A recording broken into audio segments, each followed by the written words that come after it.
What I like to focus on and talk about a little bit is this is my Orion Spacecraft. This has been my baby for about the past 9 years now, so a very substantial portion of my life. It has a few different modules. The crew module is right here. This is where the astronauts live, work, do all their science, do their experiments, and travel when they're from launch all the way back to landing.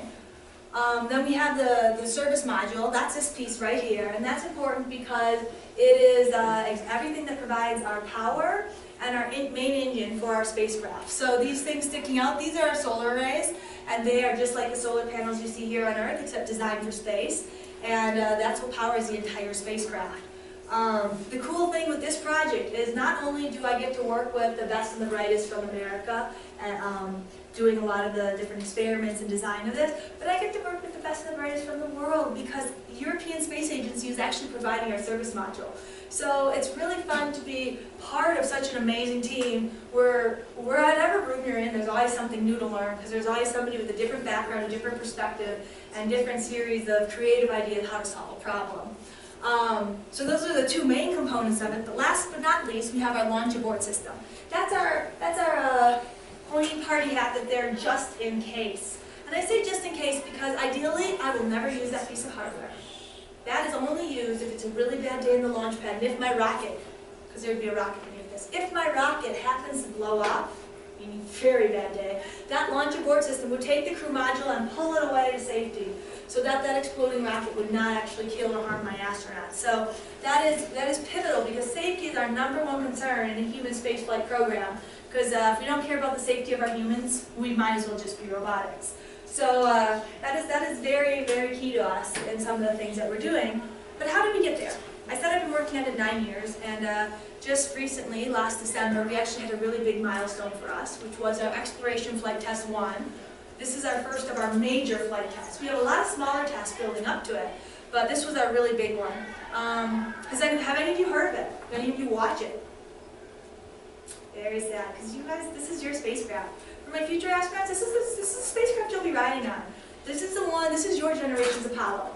So this mission was very pivotal because we brought down a lot of the risks, so a lot of the things that could go wrong in the spacecraft, you know, when we jettison fairings and pieces, when we have a heat shield and we're bringing it in for a re-entry that simulates what it's like to come back from the moon.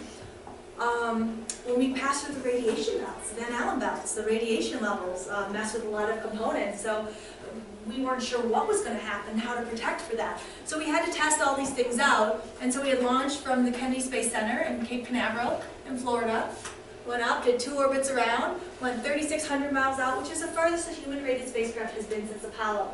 That's right, none of us have been alive to see a human-rated spacecraft go that far before. That was pretty substantial. And why else do we care?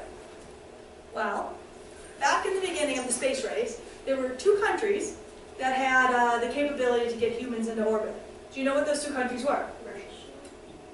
The U.S. and Russia. U.S. and Russia, very good. There are still only 2 countries that are capable to get humans to orbit. What are they? No. Try again. China and Russia. China and Russia! Where's the United States? We, right now, do not have the capability to fly our own astronauts to space. Because we retired the space shuttle, and we didn't have this ready in time because of lack of direction and vision. So now we're relying on the Russians to be able to get us to our space station. So this is a very big deal for us. So part of the importance of this test flight was proving we have the capabilities, and as soon as NASA lets us, we will be ready to put humans back on board. Our next test flight is in 2018. We would love to put humans on that one. We don't know if we're going to be allowed to. Obviously, that's a NASA decision because while we flew on a Delta IV Heavy rocket this time, in our 2018 flight, we're going to be having the brand new service module from the Europeans, and we're going to be having a brand new rocket, the SLS, from NASA. That's a lot of high-risk items. They don't like to put human lives in when they're testing out new things at first. So we might have to wait till 2020. But either way, we're making really good progress in getting there. This test flight for me personally was very exciting, as you can see by my jumping up for joy because my rocket's going to launch like the day later. And here's Orion, right under the launch abort system. and this is it's being fueled right now. The platform is making sure all things are sealed out, all the access is still there. The platform rolls back just before launch, so you can see it farther behind. And then we're go for launch. It went up, beautiful early morning launch, extremely successful. About 4.5 hours later, you first of all see it right there as a little speck in orbit, coming back in for re-entry. That's really important because we don't usually get to see spacecraft way up there. We actually worked with the military and had a UAV fly up and get pictures of our spacecraft while it was coming in for re-entry, which was really exciting for us. And then you see the big parachutes come out, and our spacecraft splash down into the ocean, so it's in the Pacific Ocean getting recovered by Navy divers in a well-decked ship. So that was extremely good day and very successful. But how did we get there? Do we just wake up and then the next day we're like, hey, you know what, we're going to have a flight test? No. How many of you know calculus in here? Calculus. Addition! Yeah. Subtraction! Yeah. Multiplication! Division! Algebra! Geometry! Calculus! I got trying algebra. But you know what? You worked your way through it. The same way you learn stuff in school, building on little fundamental blocks, getting smarter, adding in more stuff, working your way up from addition to calculus, is the same way we do flight tests. How did we get to our big flight test last December? We had a series of other flight tests and evaluations working up to there. One of the things we had that was pivotal for us a few years prior was our pad abort 1 flight test. This flight test looked at the launch abort system. And while it's sitting here on the pad in White Sands Test Range, and we obviously we did not want to blow up a perfectly good rocket, so we created an analog situation in which we could get the right data from jettisoning it from the pad, firing off the abort jettison motors, having to go up, up, and away, and then parachutes come up. Like, this whole portion of the test, that was like 30 seconds. And then this took a while to descend and land. But, I mean, people spent 1.5 years working on just that specific flight test to perfect things and get it ready. And it was extremely successful. And this was so important because it proved that we have the ability, if needed, to get humans away safely in case something's happened.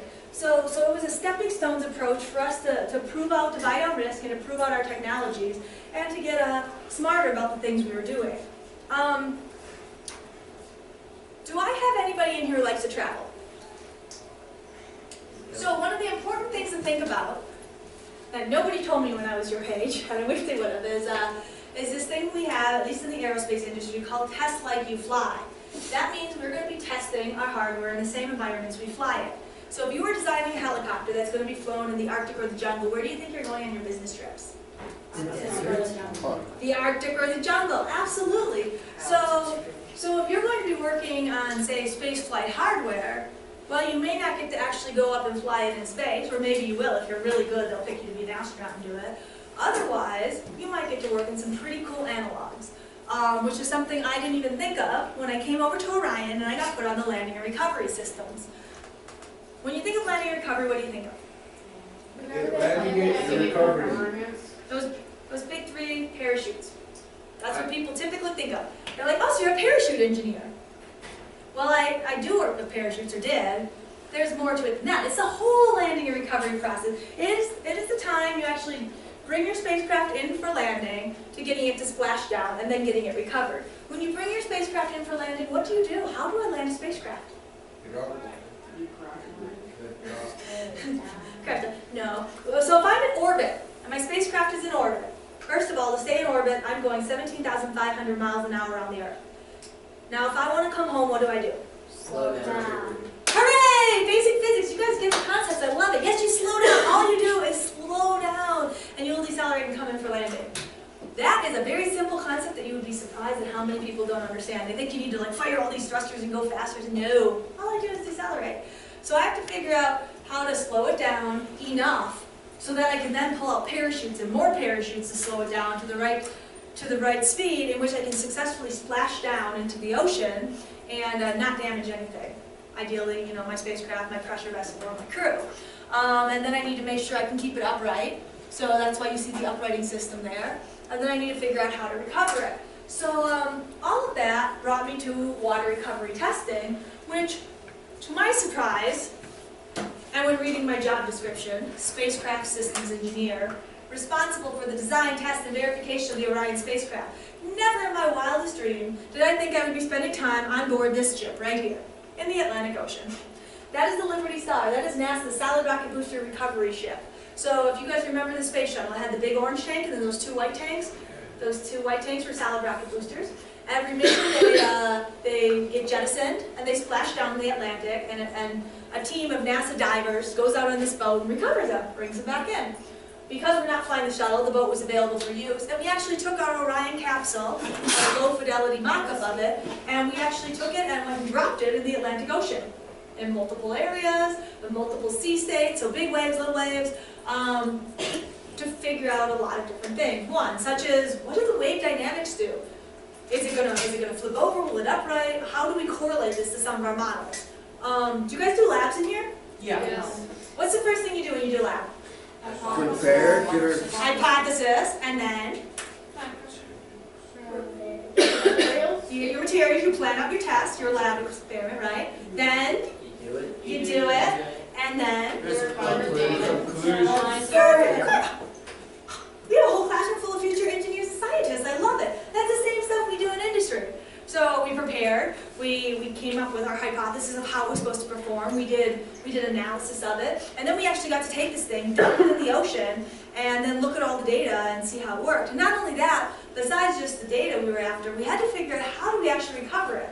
Because although this is a low fidelity mock-up, so it has ridges, the actual capsule is very smooth in the back shell.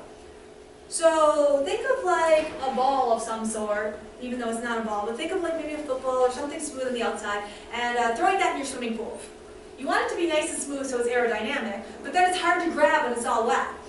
So we had to figure out, how do we attach, what type of tool do we use? How do we attach something to it? We can't have a little outlet sticking off the side of it, because otherwise when it's coming back in, that would create uneven heating with the airflow, and that would cause problems. So how do the divers even pick it up or contain it? So we actually got to look at different ways of doing that, and so I got to go out and get hands-on with some of the tool design and testing for it, which was really exciting to me and something that I had never imagined from my job description I'd be doing.